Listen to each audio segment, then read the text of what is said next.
Hello and welcome back to the Indian Wisdom Podcast. I'm Dr. Raj Balkaran, founder of the New Wisdom School, and today we'll hear a story from the Upanishads, from the Chandogya Upanishad. It's one of the two earliest Upanishads, to the best of our knowledge, circa 8th century BCE. Um, there is a fascinating story about this great teacher, Uddālaka Aruni, and his son Śvetaketu. So his son turns 12 years old, and as in many, many cultures, 12 years old ish is marks a rite of passage in the course of a human life. It's approximately maturation, puberty. It's sort of parallel to confirmation in some traditions, to bar mitzvah, to bat mitzvah. So he's 12 years old, right? And so his father says, look, you got to go off and study because we are Brahmanas. And Brahmanas are wielders of knowledge. We hold knowledge. And we're not Brahmanas in name only. This is really insightful.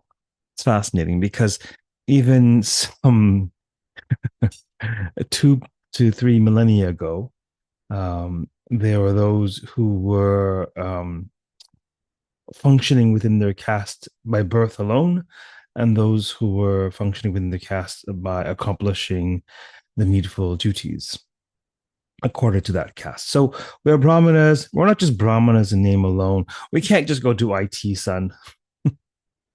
You've got to go and study. I've looked around. I found this great package.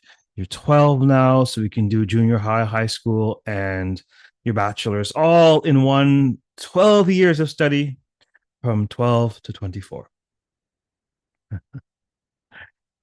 So he says, look, you've got to go off for 12 years and study.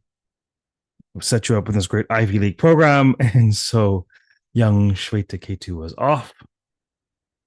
And some 12 years later, he returns, says the Upanishad, in sort of a haughty disposition, sort of arrogant, full of himself. He's so well trained, He got an Ivy League. He got an Ivy League education, and he was quite pleased with himself and all that he had learned. And his father was a great teacher, not just his father, but a wielder of wisdom. And there are many ways to teach, and there are those who excel at mastering a body of knowledge, and that is nothing to scoff at. That's extremely important to understand a system or a body of knowledge inside out.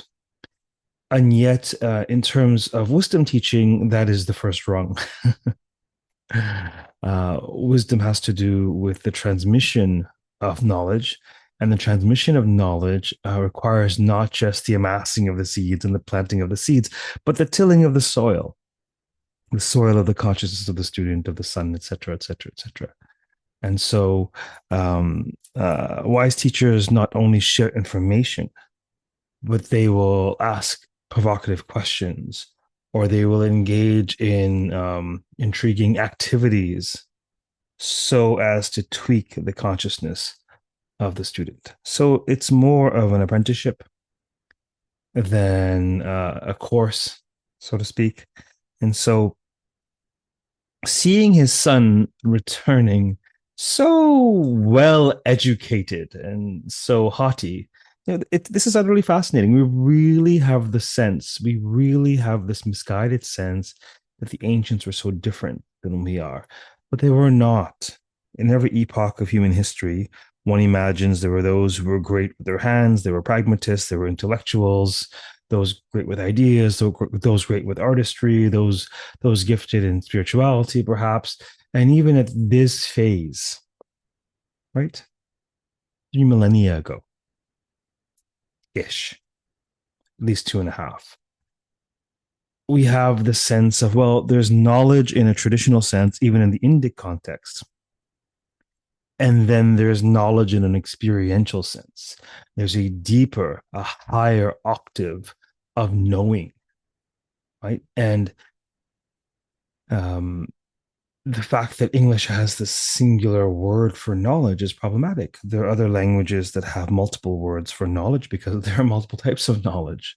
For example, in the French language, there's a distinction between connaître, knowledge in terms of information, and savoir, I know, knowledge in terms of familiarity, right? And so, what sort of knowledge do we mean? Well, we don't mean the kind of knowledge that fits in your brain because Śvetaketu's brain is quite knowledgeable and his head swelled because of the knowledge therein. But the wise Uddālaka, you know, pacifies him in some sense. Oh, lovely, it's great. You've learned clearly that package we got really paid off. These 12 years of study, you've learned so much. But he says, look, have you learned that knowledge by which the unheard becomes heard, the unthought, the unconceived becomes thought, becomes known?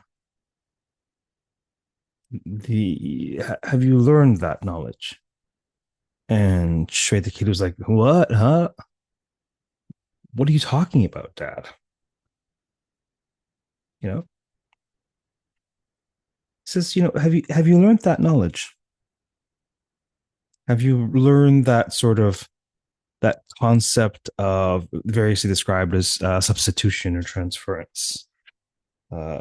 Great scholar Patrick Olivelle, who's translated the Chandogya, pretty much all of the Upanishads, calls it the rule of substitution. Have you learned this rule of substitution? And he goes, well, I haven't skipped many classes, if any, and I didn't really join a dorm or anything. And I thought I was there for all of the important stuff, and I aced my test, but I don't know what you're talking about, Papa. And Papa, i.e., Uddālaka Aruni, says, look, when you have something made of clay, as many things as you have made of clay, they can all be known by clay itself. By just one lump of clay, you can perceive the essence of all things made of clay. And, he saw intrigue and perhaps a little bit of bewilderment in the eyes of his son. And so he continues. You've got to sort of read the room, You've got to gauge how things are landing, Skillful teaching takes a great deal of emotional intelligence, in addition to intellectual acumen. But, so he continues. And he says, similarly, think of all the trinkets in the world made of copper. You conceive all of the vessels and ornaments and jewelry and various accoutrements made of copper by just one bit of copper. One can understand the essence of all things made of copper. He saw the gears turning in the eyes of his son. He could smell the burning and the churning of Śvetaketu's learning.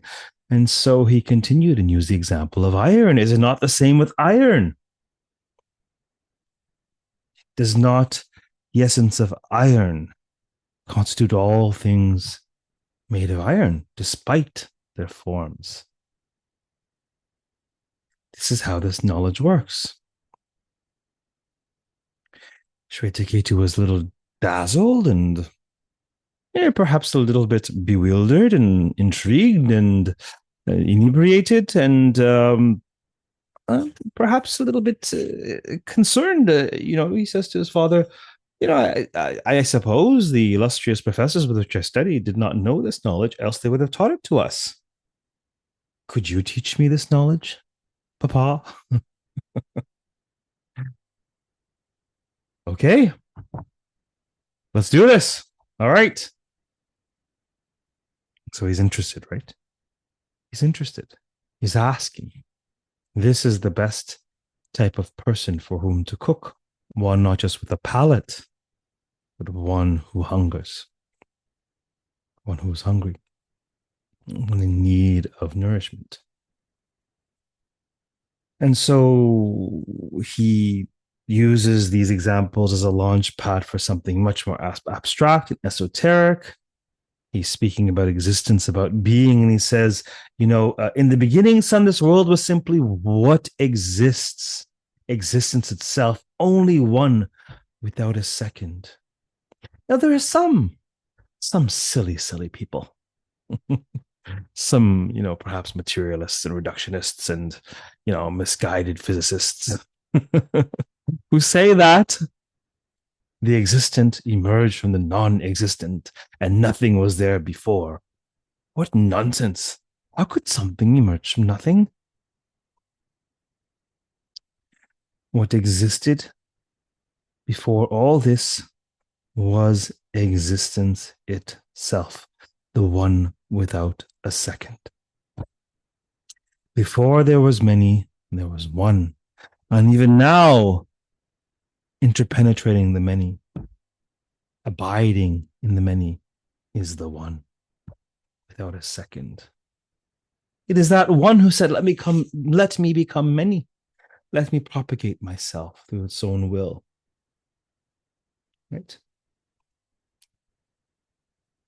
And so he goes on and explains sort of cosmology and ontology to his highly intrigued and, perhaps slightly perturbed son, because what he's talking about is something that is not directly apprehendable by the senses. It's something that requires extraordinary speculation, intuition, beyond just mere cogitation. This is not intellectual knowledge. This is experiential knowledge. It can indeed be intellectualized, and perhaps the intellectualization of this knowledge is the first step. And yet, oftentimes, the smarter the individual intellectually, the more challenged they can be spiritually, because they're comfortable in the intellect, which excels at subject-object knowledge that emerges from the distinction between seer and seen, knowledge that has to do with the individual looking out upon the world and making sense of objects of sense. What Uddālaka Aroni is doing here is undercutting that intellectual percolation for a different sort of brew, a more innate, perhaps primal, instinctive, certainly experiential sort of knowledge. Yes, and so he goes on, but he doesn't just stay with theory. He's sort of there's a great deal of theory that he expounds, which is important about the nature of the elements and the nature of the senses and the nature of this manifestation. And there's a rich few sections that follows. But then there's a famous sort of teaching story that ensues. This all happens in chapter 6 of the Chandogya Upanishad. And this is section 12. And he says to his son, look, bring a banyan fruit. Here it is, sir, says his son, Śvetaketu. Cut it open, please. The please and thank yous are sort of implied. I've cut it open, sir. What do you see in there, Śvetaketu? Well, Papa, I see these tiny seeds, sir. Okay, take one of them out. Okay, I've taken one of them out. Okay, cut this seed, Śvetaketu. I've cut it open, sir. Okay, what do you see there? Well, nothing, sir. Nothing? The finest essence here, son. You can't even see. Look how, on account of the finest essence, this huge banyan tree stands here. The finest essence here that constitutes the self of this whole world is the truth. All that exists, what it truly exists, is this essence, which is the essence of being. The essence of the being of the banyan abides invisibly within its seed. This essence of the being of the banyan is the essence of the being of all things, of all selves. This essence is the self itself. And tat tvam asi. That you are, or such you are, or that's how you are, as Olivelle and some scholars prefer to translate this, or more famously, thou art that. Tat tvam asi. The essence that invisibly abides in this seed that manifests as the great banyan. That essence is the essence of being, the self of all selves, and you yourself are that essence. Teach me more, Papa, says Śvetaketu, intrigued. Very well, son, he says. Take this chunk of salt, Śvetaketu, and place it in a container, a vessel, a kumbha, of water, and come back to me tomorrow. Let's continue this science experiment tomorrow, shall we? The son did as he was told. And the next day they reconvened. And Uddālaka Aruni says, the salt that you put in the water last evening, bring it here. He groped around the saline solution, but could not find it, as it had dissolved completely. Is it there, or is it not there? Can you see it? Is it possible that there exists something that cannot be seen? Is it possible that what exists is beyond what can be seen? Why don't you have a little sip from this corner? Said Uddālaka, the father. How does it taste, son? Salty, said Śvetaketu. Now take a sip from the center. How does that taste, son? Salty, said Śvetaketu. Now take a sip from this corner. How does it taste, son? Salty, said Śvetaketu. Throw it out and come back later. He did as he was told and found the salt was always there. The father told him, you, of course, did not see it there, son. Yet it was always right there. The finest essence here that constitutes the self of this whole world, that is the truth. That is the self, the Atman. And tat tvam asi, Śvetaketu. Thou art that, such you are. That's how you are. In this manner do you exist. And, of course, do we think that Śvetaketu was intrigued? He certainly was.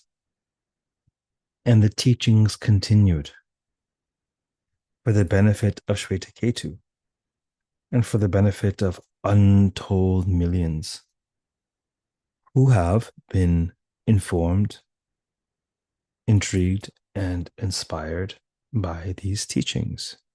You see, there are many levels of profundity here, not just the spiritual teachings contained in this tale, but the very pedagogical format,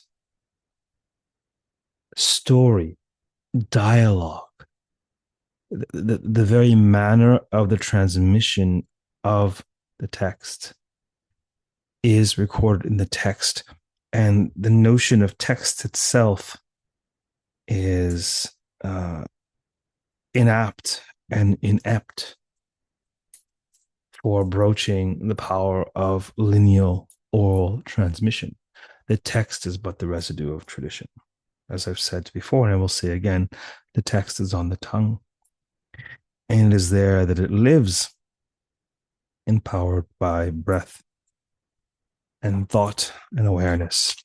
And so this little vignette into the Upanishads um, offers insight not only into the nature of the self, the nature of being, and the essence of the universe, according to the Upanishads, but it offers insight into the very modality whereby that essence or these teachings ought to be transmitted. And it offers us insight into the notion that wielders of traditional knowledge, perhaps institutional knowledge, have always existed. And there has always existed systems of knowledge at the margins that may or may not be known or accepted by orthodoxy. And so, on the one hand, Uddālaka Aruni is a great Brahmana, and he wants his son to engage in Brahmanical training, which he does. But more than just a Brahmana, by caste, he is a knower of Brahman.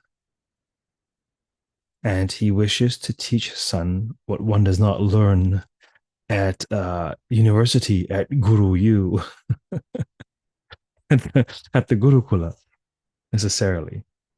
He wants to teach his son esoteric knowledge that typically is taught when one is ready, in direct tandem to one's aptitude and one's interest.